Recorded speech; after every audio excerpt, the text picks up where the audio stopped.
acceleration of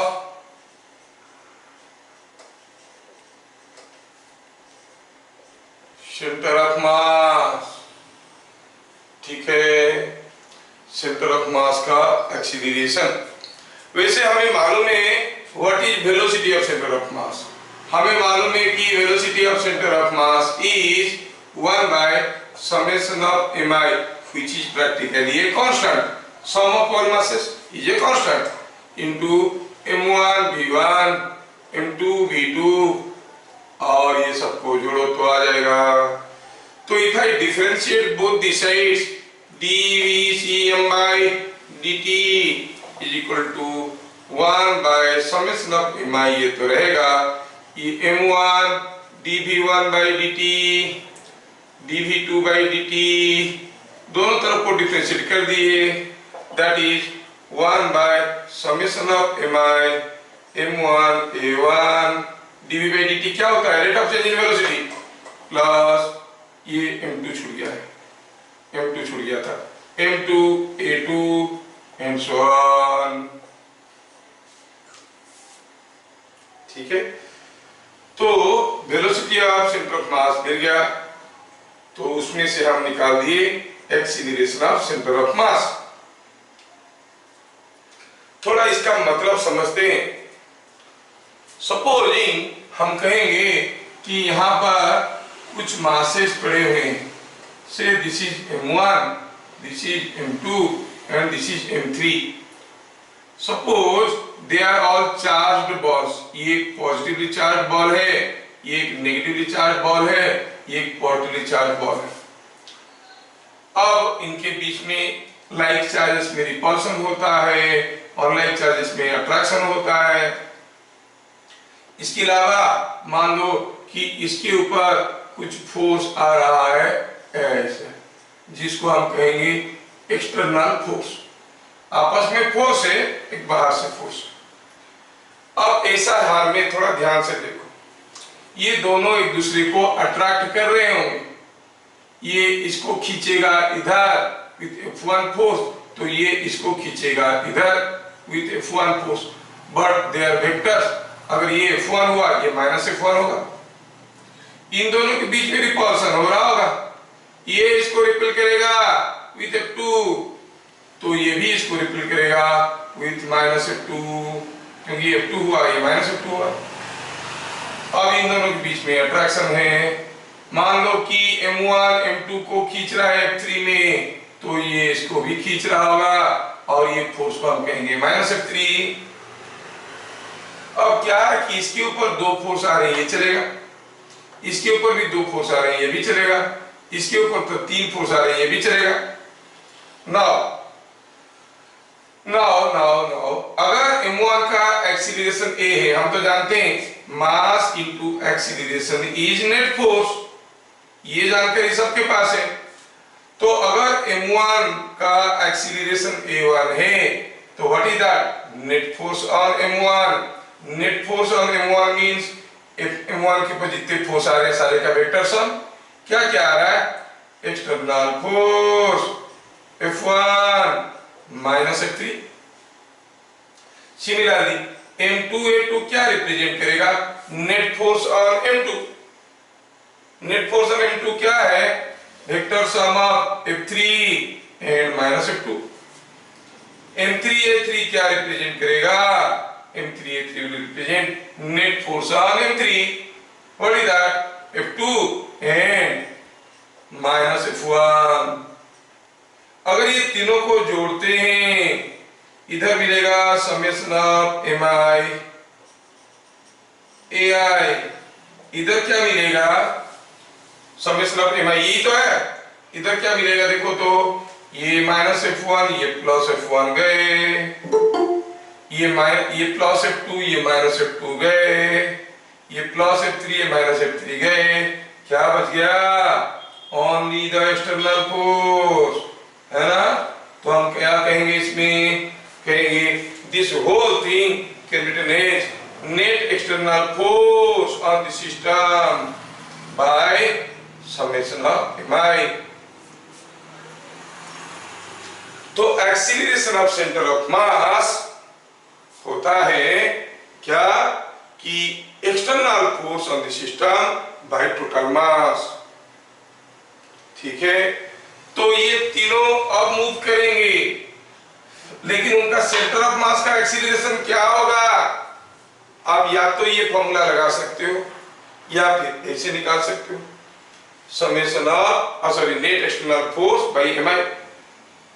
देखा कितना interesting है। तो न्यूटन फर्स्ट लॉ क्या कहता है? जब तक एक्सटर्नल फोर्स नहीं आएगा, अगर ये जीरो होता तो ये सारा मासेस मूव तो करते, सेंटर ऑफ मास भी मूव करता, लेकिन एक्सीलरेशन ऑफ सेंटर ऑफ मास क्या होता? जीरो। मतलब centre of mass constant velocity में मूव करता, centre of mass constant velocity में मूव करता है कि नहीं? तो यही है न्यूटन फर्स्ट लॉ।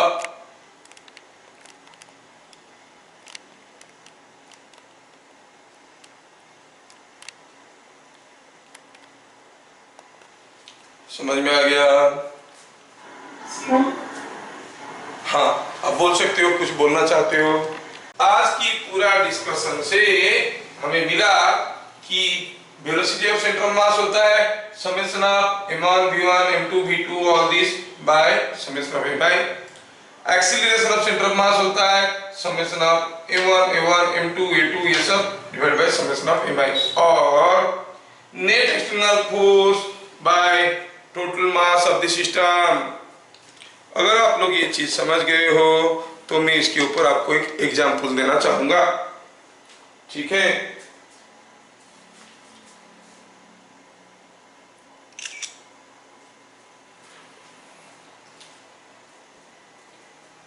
ठीक है। अभी मैं आपको बताना चाहता हूं कि इसमें से क्या निकल के आता है। अगर हम m1 m2 m3 को एक सिस्टम मानेंगे और वो चार्जेस है, तो उनके बीच में जो फोर्स होगा वो इंटरनल फोर्स हो गया। इंटरनल फोर्स के चलते वो लोग मूव करेंगे, लेकिन जब तक एक्सटर्नल फोर्स नहीं होगा acceleration of centre of mass zero हो जाएगा। मतलब acceleration of centre of mass zero हो जाएगा का मतलब हुआ centre of mass will keep on moving with constant velocity and that is what is inertia of motion। क्या कहता है inertia of motion? As long as no external force acts on a body or system of masses, its center of mass keeps moving with constant velocity, and that is what we are seeing here। If we really understand this, तो मैं आपको एक दो छोटे छोटे example इसके ऊपर करवाना चाहता हूं। ठीक है, तो मिटाते हैं।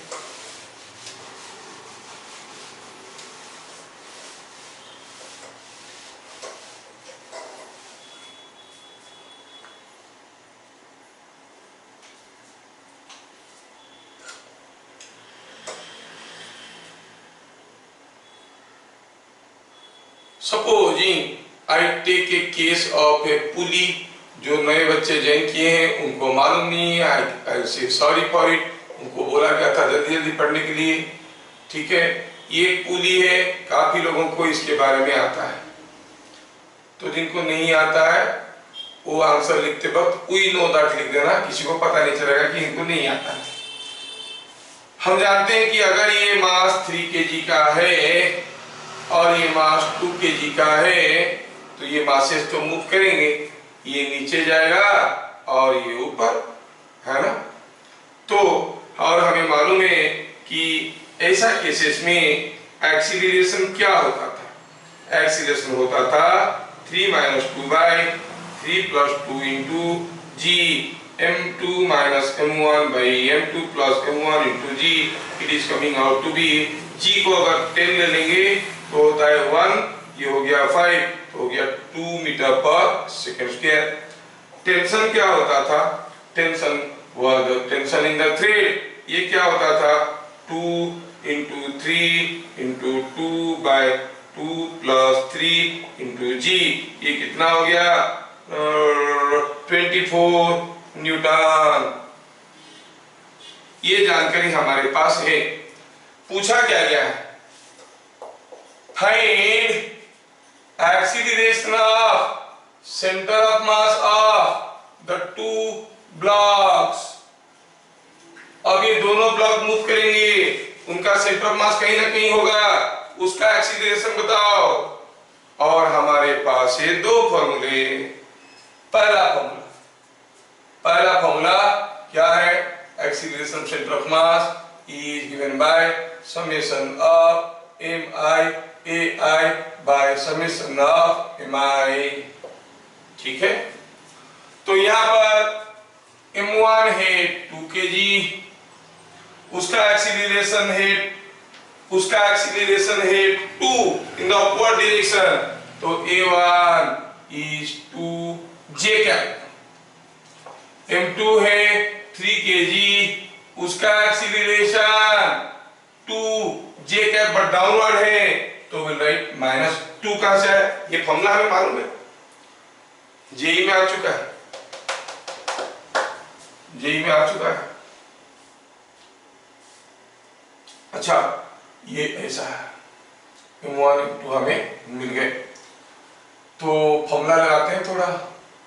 2 into 2 j cap 3 into -2 j cap gives you by 2 plus 3, ये 4, ये -6, -2 by 5 j cap मीटर पर second square, that is 2 by 5 metre पर सेकेंड स्क्वायर डाउनवर्ड्स। ये हुआ हमारा फर्स्ट मेथड। सेकेंड मेथड क्या कहता है, acceleration of centre of mass is net external force on the system by total मास। अब ये है हमारा सिस्टम, इसका सेंटर ऑफ मास का एक्सीलरेशन जानना चाहते हैं। अब ये सिस्टम के ऊपर फोर्सेस क्या क्या आ रहे हैं, 2 kg खींच रहा है एक्सटर्नल फोर्स, ये भी एक्सटर्नल फोर्स, क्यों, क्योंकि अर्थ इज पुलिंग ना, अर्थ इज एजेंट आउटसाइड, तो ये एक्सटर्नल फोर्स हुआ 2g, ये 3g, ये थ्रेड भी खींच रहे हैं, तो नेट एक्सटर्नल फोर्स कितना हुआ देखो, तो 2g प्लस 3g नीचे की तरफ -2t ऊपर की तरफ, ये सिस्टम के ऊपर यही फोर्स है बाय मास, मास मतलब 2 plus 3। चलो थोड़ा वैल्यू डाल के देखें, g को 10 ले लेंगे तो 20 plus 30 हो गया 50, -2 into t तो निकला था 24 न्यूटन, बाय 2 plus 3 हो गया 5, is it not coming 2 by 5, yes, metre पर सेकेंड स्क्वायर। तो acceleration of centre of mass निकालने के लिए आपके सामने दो तरीके उपलब्ध है ना, the two balls start moving at same time,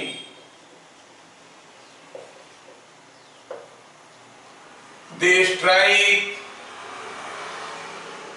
and stick to each other, they strike and stick to each other। ठीक है, दोनों टकराते हैं, एक दूसरे के साथ चिपक जाते हैं, तो क्या होगा, गिरेंगे। Fine, with what speed the combined ball system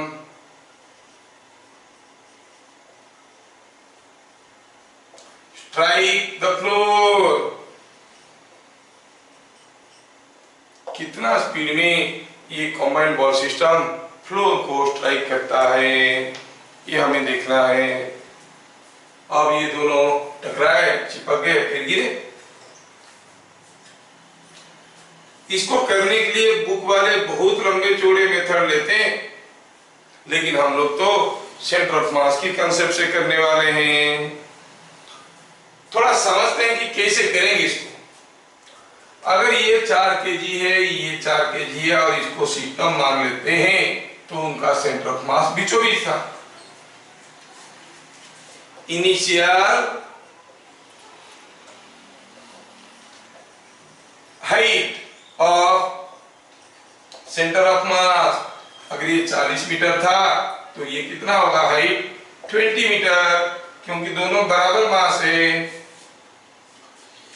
initial velocity of centre of मास, ऊपर वाले 4 kg का 0, नीचे वाले 4 kg का 30, m1 v1 m2 v2 m plus m कितना हो गया 15 मीटर पर सेकेंड। कैसे?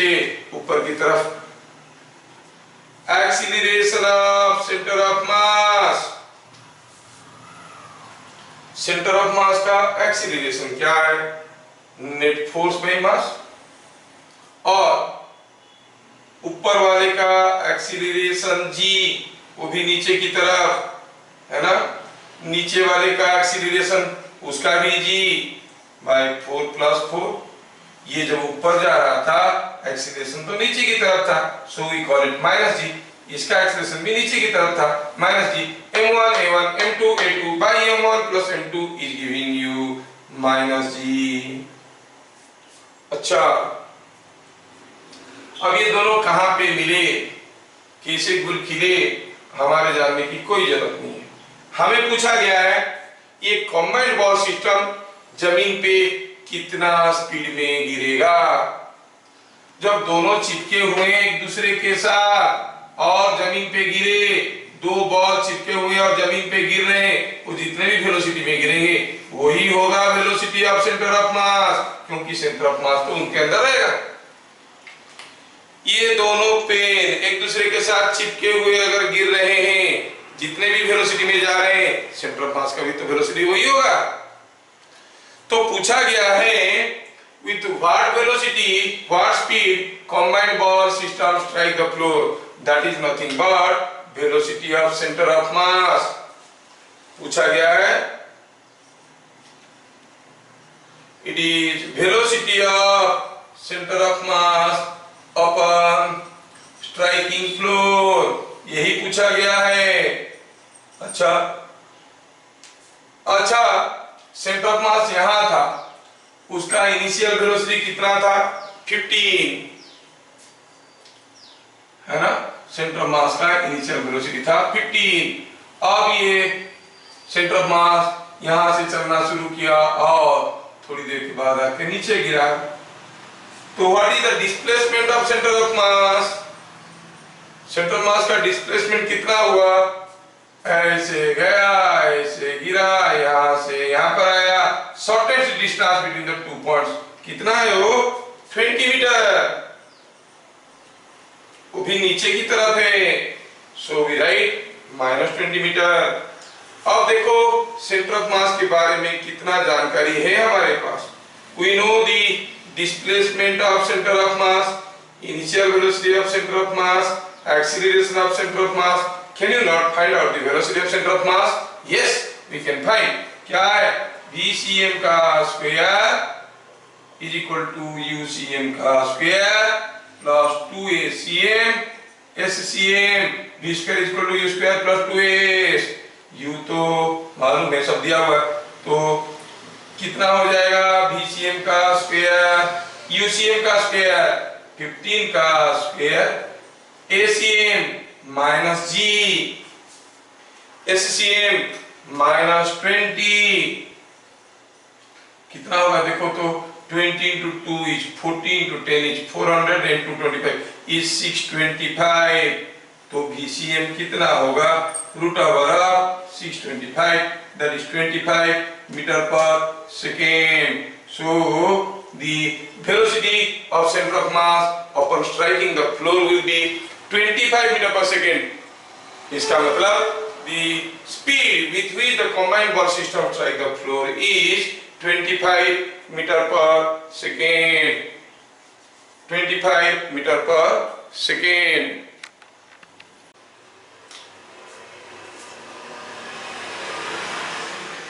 momentum of a body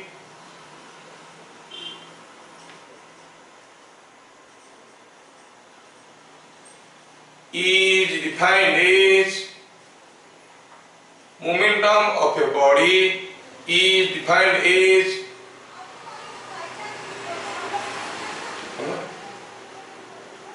the product of mass and velocity. Momentum of a body is defined as the product of mass and velocity. Momentum is a vector. When you multiply mass and velocity, you get momentum. And unit क्या बन जाता है? kg metre पर second. Momentum is a vector in direction of v. मतलब जब कोई particle कुछ ऐसा रास्ते में जा रहा है, मान लो ऐसा ऐसा जा रहा है, यहाँ पर उसका मोमेंटम ऐसा है, यहाँ पर मोमेंटम ऐसा है, यहाँ पर मोमेंटम ऐसा है. These are the momentums of the particle in different locations because it is in the direction of v. यहाँ पर जब जा रहा था v ऐसे था, यहाँ पर जब जा रहा था v ऐसे था, यहाँ पर जब जा रहा था v ऐसे था. So we see momentum is a vector in the direction of v. ठीक है, मतलब v बदलेगा तो मोमेंटम तो बदलेगा ही. अच्छा, ये वेक्टर है. तो इसमें पहला क्वेश्चन चलो हम देखते हैं समझ में आया कि नहीं आया. Can a particle move in a circle with constant momentum? क्या कोई पार्टिकल कोई सर्कुलर पाथ में कांस्टेंट मोमेंटम में जा सकता है? आप लोग कुछ बोलना चाहोगे इस पे? कोई सर्कुलर पाथ में कोई पार्टिकल जा रहा है, मान लो ऐसे ऐसे घूम रहा है, हम तो जानते हैं कि momentum is in the direction of velocity. No, क्योंकि ऐसे यहाँ पर होगा मोमेंटम, यहाँ पर मोमेंटम ऐसे, यहाँ पर मोमेंटम ऐसे. तो आंसर हुआ नो, बिकॉज वेलोसिटी चेंजिंग है ना, वेलोसिटी इज चेंजिंग, से हो नहीं सकता. ठीक. Total momentum of A system of masses, system of masses is vector sum of individual momentums. अगर कोई सिस्टम में ढेर सारे मासेस है, ठीक है, कोई सिस्टम में ढेर सारे मासेस है, वो अलग अलग मोमेंटम में जा रहा है, तो हमें टोटल मोमेंटम निकालना है, तो उनका वेक्टर सम निकालना पड़ेगा. जैसे मैं एग्जांपल लेता हूं, ये एक मास है 2 kg, इधर जा रहा है 3 मीटर पर सेकेंड में. ये एक मास है 3 kg, इधर आ रहा है 1 मीटर पर सेकेंड में. पूछा गया टोटल मोमेंटम, तो आप टोटल मोमेंटम कैसे निकालोगे?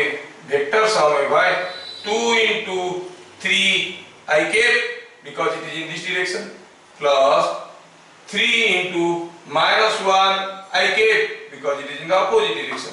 So the total momentum comes out to be 3 I cap kg meter per second. Similarly, suppose you are given another case. A 2 kg is moving with 3 meter per second and a 3 kg is moving with 2 meter per second. में से ये 4 meter per second and this is moving with 2 meter per second. तो आप कहोगे कि जो total momentum होगा, total momentum वो क्या होगा? 2 into 4 I cap. तो सीधा लिख रहा हूं 8 I cap. इसका मोमेंटम होगा 3 × 2 6 जे के, क्योंकि ऐसे लेते हैं हम लोग x एक्सिस और y एक्सिस, तो ये हो जाएगा 6 जे के, है ना। तो टोटल मोमेंटम का मैग्नीट्यूड कितना हो जाएगा, टोटल मोमेंटम का मैग्नीट्यूड कितना हो जाएगा, 8 का स्क्वायर 6 का square 4 double is 10 KG metre पर सेकेंड। ध्यान रहे यूनिट होगा केजी मीटर पर सेकेंड। तो मोमेंटम जोड़ने के लिए we must vectorially see the momentum of individual masses. ठीक है,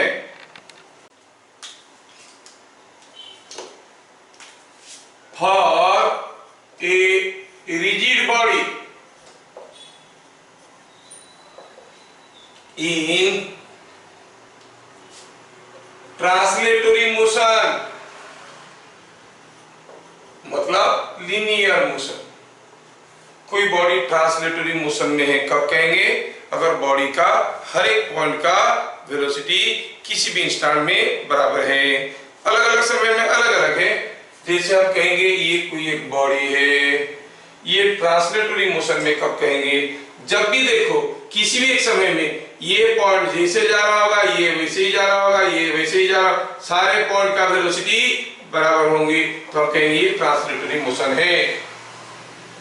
for a rigid body, rigid body किसको कहेंगे, अगर कोई बॉडी का दो पॉइंट के बीच में जो डिस्टेंस है वो बदल नहीं रहा है, वो कांस्टेंट है, तो हम उसको रिजिड बॉडी कहेंगे, है ना। ये रिजिड बॉडी मतलब जैसे pen can be considered as rigid body, इसका दो पॉइंट के बीच में distance is fixed that you can not change, rigid body. तो मैं आपको समझा दिया रिजिड बॉडी का मतलब क्या है, ट्रांसलेटरी मोशन की मतलब क्या है। रिजिड बॉडी किसको कहते हैं, जिसमें हर एक दो पॉइंट के बीच में डिस्टेंस फिक्स्ड है, नहीं बदलता है। ट्रांसलेटरी मोशन किसको कहते हैं, कोई बॉडी ऐसे मूव कर रहा है कि किसी भी समय में देखोगे उसका हर एक पॉइंट का वेलोसिटी बराबर है in magnitude as well as direction, simple है।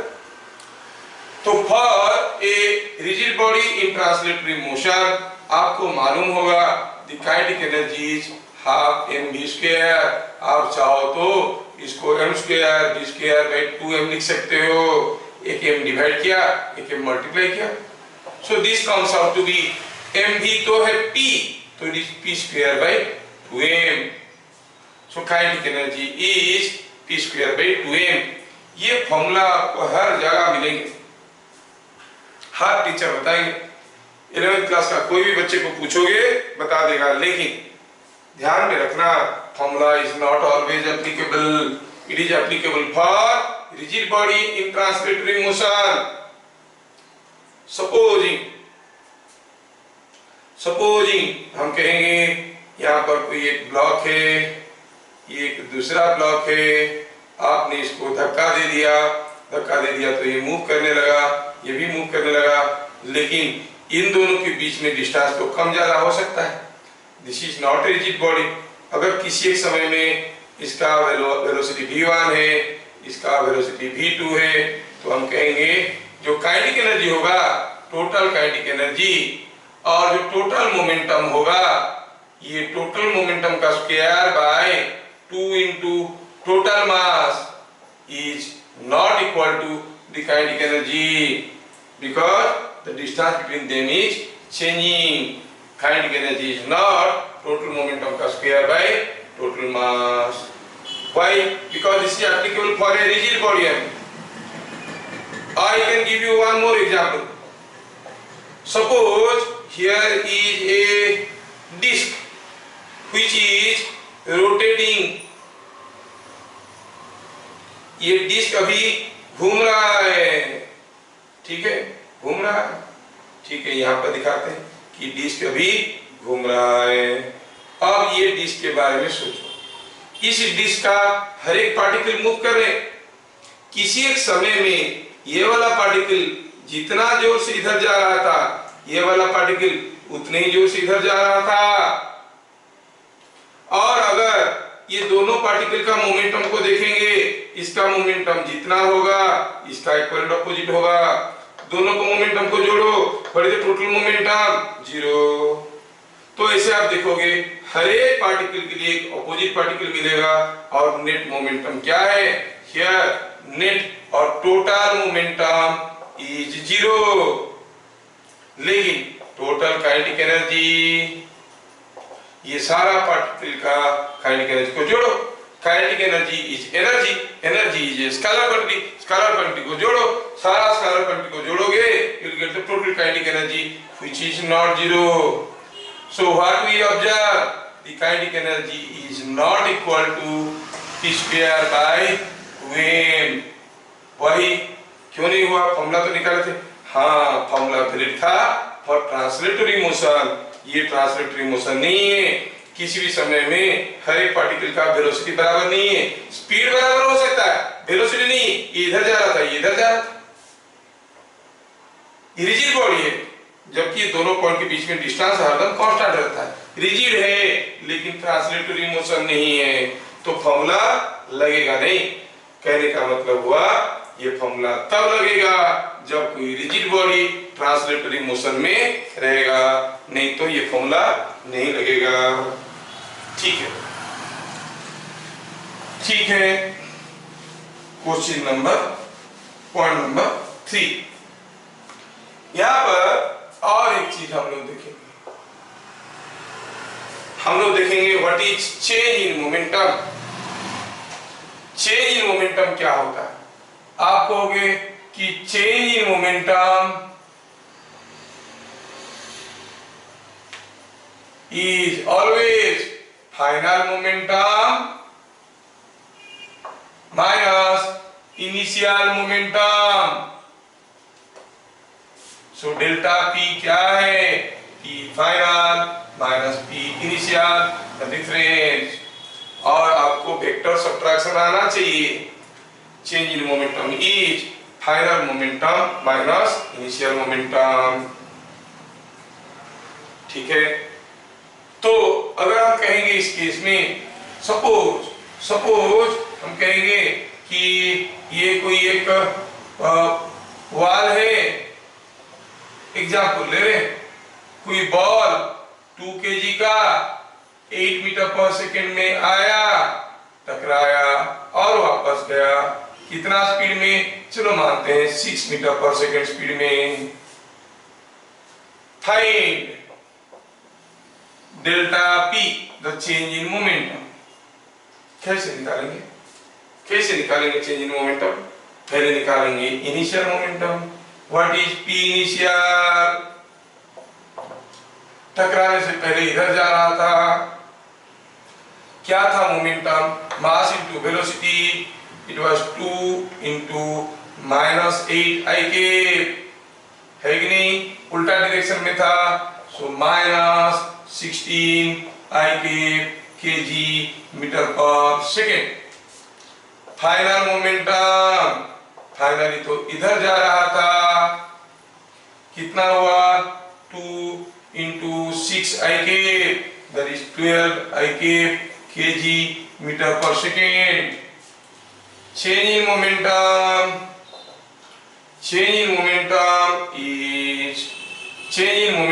is final minus initial। Final था 12 I कैप माइनस इनिशियल था -16 I कैप, तो कितना हो गया? माइनस माइनस प्लस हो गया, it is 28 I cap kg metre पर सेकेंड। ठीक है, 28 I कैप kg मीटर पर सेकेंड। तो आप क्या देखें? The change in momentum has magnitude 28 kg metre पर सेकेंड और डायरेक्शन ए से I कैप दिया। तो you must be able to find out the magnitude and direction of change in momentum whenever required। ठीक है, फोटो भेज देता हूँ। Rate of mass 100 gram was fired with speed 90 km/h। Find its momentum। Simple sir। Give an example of a system of two masses where total momentum is 0 but total kinetic energy is not 0। तीसरा हुआ Tom and Jerry, they are moving running with same momentum, किसका kinetic energy ज्यादा है? ठीक है, पहला question का solution यहाँ पे क्या दिया है, मास इज 100 ग्राम, जिसको आप 0.1 kg बोल सकते हो।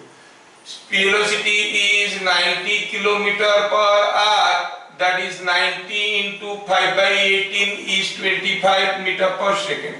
अब momentum will have a magnitude 0.1 into 25, 2.5 kg metre पर सेकेंड।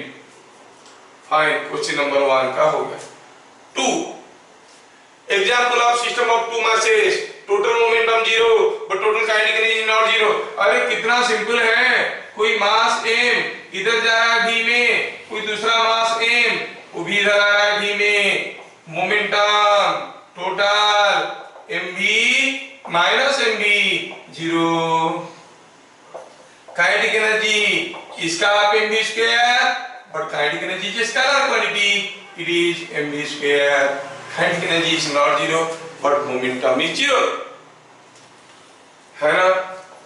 तीसरा केस, टॉम एंड जेरी तो आप जानते हो, जेरी तो चूहा, और हम जानते हैं कि kinetic energy is p square by 2m। दोनों का p बराबर है, जिसका m छोटा उसका काइनेटिक एनर्जी ज्यादा। तो एज मास ऑफ जेरी क्या हो गया, कम है फ्रॉम मास ऑफ टॉम, तो आप क्या कहोगे, kinetic energy of Jerry is more than kinetic energy of Tom. तो ज्यादा काइनेटिक एनर्जी चूहा का है, ठीक है। ये थर्ड का सॉल्यूशन हो गया, समझ में आ गया। नेक्स्ट, एक पार्टिकल 2 kg का ए से फेंका गया है। देखो, जब वो बी पे पहुंचा, मतलब हाइट पॉइंट पे पहुंचा, तब उसका चेंज इन मोमेंटम कितना हुआ होगा। You have to find out change in momentum for the motion from A to B. इस केस में इनिशियल वेलोसिटी और इनिशियल मोमेंटम क्या था, mu कितना था, ये वेक्टर है भाई, 20 का एक कंपोनेंट ऐसे रहेगा, 20 cos 60 which you call as 10, 20 का एक कंपोनेंट ऐसे रहेगा, you call it 20 sin 60, that is 10√3। तो आप कहोगे it is 2 kg into 20 cos 60 I k plus 20 sin 60 j k। Simplify करें तो 2 into 20 हो गया 40, cos 60 1/2 हो गया 20 I k प्लस ये 20 sin 60 कितना हो गया, it is coming out to be. अरे नहीं, ये लोग कुछ गलत बताए हैं। वेरी गुड, अब मेरा आंसर सही होने वाला है। ये sin 60 हो गया √3/2, तो हो गया 10√3 j k, नहीं 2 मल्टीप्लाई हो गया 20√3 j k। It is initial momentum, initial momentum is this, final momentum. Wow, सबका आंसर गलत हो गया, मेरे को मौका मिल गया हीरो बनने का। यहाँ पर what is the velocity, u cos theta, नहीं तो आप कहोगे 22 into mass into velocity u cos theta I k, that is 2 into 20 into cos 60 I k is coming out to be 20 I k kg metre पर second. हमें पता करना था change in momentum कैसे निकलता है, final momentum minus initial momentum. Final हो गया 20 I k minus initial 20 I k minus 20√3 j k। Simplify करो तो ये मिलेगा minus 20√3 j k kg metre पर सेकेंड। सबका आंसर गलत हो गया।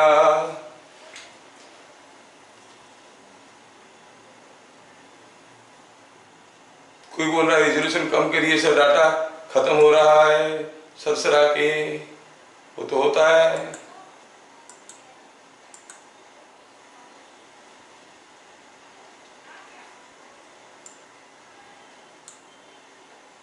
ठीक है, ये हो गया minus 20√3 j k KG metre पर सेकेंड। तो इसका मतलब डेल्टा P का मैग्नीट्यूड कितना है 20√3 केजी मीटर पर सेकेंड। और डायरेक्शन कितना है -j, मतलब डाउनवर्ड। क्या जिनका गलत हुआ था उनको समझ में आ गया?